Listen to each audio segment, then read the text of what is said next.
السلام علیکم ویئرس، آج کا ہمارا ٹاپک ہے سیدنا موسیٰ علیہ السلام اور بدبخت فرعون۔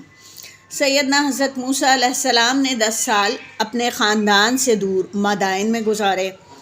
وطن کی یاد نے ستایا تو آپ علیہ السلام نے مصر جانے کا ارادہ کیا۔ اہل خانہ بھی ساتھ تھے۔ کوہ سینا تک پہنچے تھے کہ راستہ بھول گئے۔ رات کی تاریکی تھی اور شدید سردی۔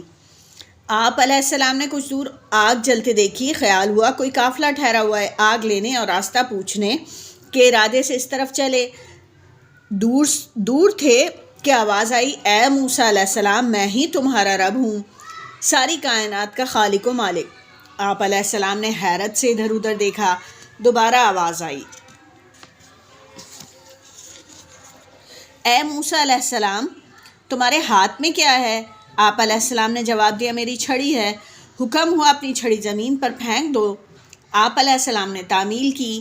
چھڑی زمین پر گرتے ہی اللہ کے حکم پر آپ علیہ السلام نے سانپ کو ہاتھ میں اٹھایا تو چھڑی اصل حالت پر آ گئی۔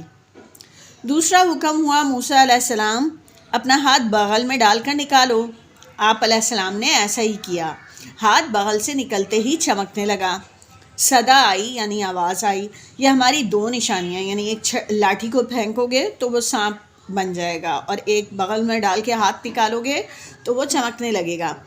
تو اس کے بارے میں کہا، یہ ہماری 2 نشانیاں، انہیں لے کر فرعون کے دربار میں جاؤ، وہ گمراہی اور سرکشی میں ساری حدیں پھلانگ گیا۔ یہ دور تھا جادو کا دور، اس لیے ان کو ایسی چیزیں دی گئیں کہ جس سے حق اور باطل کا فرق پتہ چل سکے، نبوت اور اس باطل کام کا فرق واضح ہو جائے، کیونکہ وہ جو جادو ہوتا ہے وہ صرف آنکھوں کا دھوکہ ہوتا ہے۔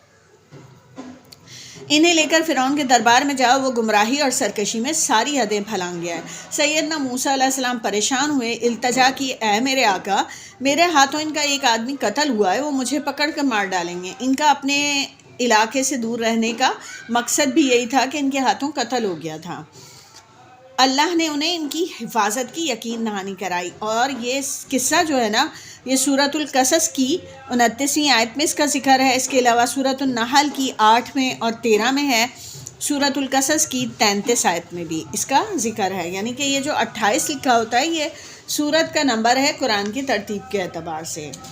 اچھا، اب وہ جاتے ہیں، پھر دیکھتے ہیں کیا ہوتا ہے۔ سیدنا موسیٰ علیہ السلام فرعون کے دربار میں گئے۔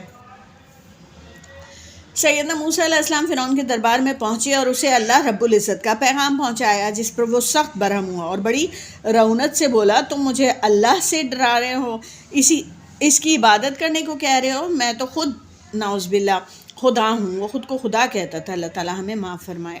یہاں میرے سوا کسی کی عبادت کی اجازت نہیں۔ پھر طویل بحث ہوئی۔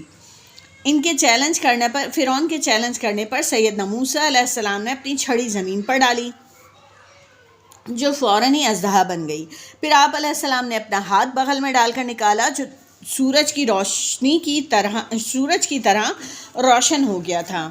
فرعون ان معجزات کو دیکھ کر خوف زدہ ہو گیا، تاہم وہ انہیں جادوئی سمجھ رہا تھا۔ اس نے دربار میں موجود جادوگروں کو مقابلہ کرنے کو کہا، مگر اس کے درباریوں نے مقابلہ کرنے کے لیے ملک کے تمام بڑے جادوگروں کو بلوانے کی تجویز دی، جو فرعون نے منظور کر لی۔ سیدنا موسیٰ علیہ السلام نے اس مقابلے کے لیے ایک تہوار کے دن کا انتخاب فرمایا، اور اس قصے کا ذکر جو ہے سورہ طٰہٰ میں 56 اور 59 آیت میں موجود ہے، یا غالباً 56 سے 59 تک آیت میں موجود ہوگا۔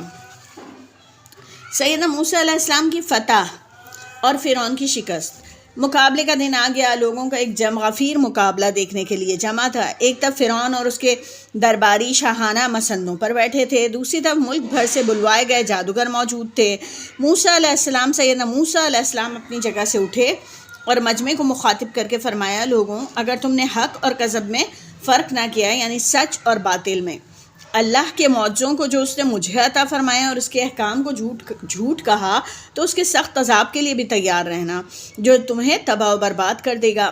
اب مقابلہ شروع ہوا۔ سیدنا موسیٰ علیہ السلام نے جادوگروں کو پہل کی دعوت دی۔ انہوں نے اپنی چھڑیاں اور رسیاں زمین پر پھینکیں، جو سانپ بن گئیں۔ مجمع حیرت میں پڑ گیا۔ اب اللہ کے حکم سے موسیٰ علیہ السلام نے اپنی چھڑی زمین پر ماری، وہ بہت بڑے اژدہے میں تبدیل ہو گئی۔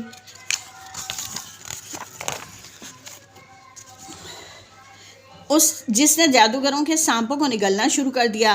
یہ دیکھ کر تماشائی ہی نہیں، فرعون، اس کے درباری اور خود جادوگر بھی دم بخود رہ گئے، کیونکہ ان کو پتہ چل رہا تھا، جادوگر کو جادوؤں کی پہچان تھی کہ یہ جادو نہیں ہے، یہ نبی صلی اللہ علیہ وسلم کو دی ہوئی نبوت ہے، موسیٰ علیہ السلام کو دی گئی نبوت کی نشانیاں ہیں۔ اس کے درباری اور جادوگر خود بھی دم بخود رہ گئے۔ جادوگر جان گئے کہ یہ جادو نہیں، معجزہ ہے، وہ سجدے میں گر گئے اور اللہ پر ایمان لے آئے، مگر بدبخت فرعون کفر پر قائم رہا۔ اس سے مسلمان ہو جانے والے جادوگروں کو مرتد ہو جانے پر سنگین نتائج کی دھمکیاں دیں، مگر وہ حق پر قائم رہے۔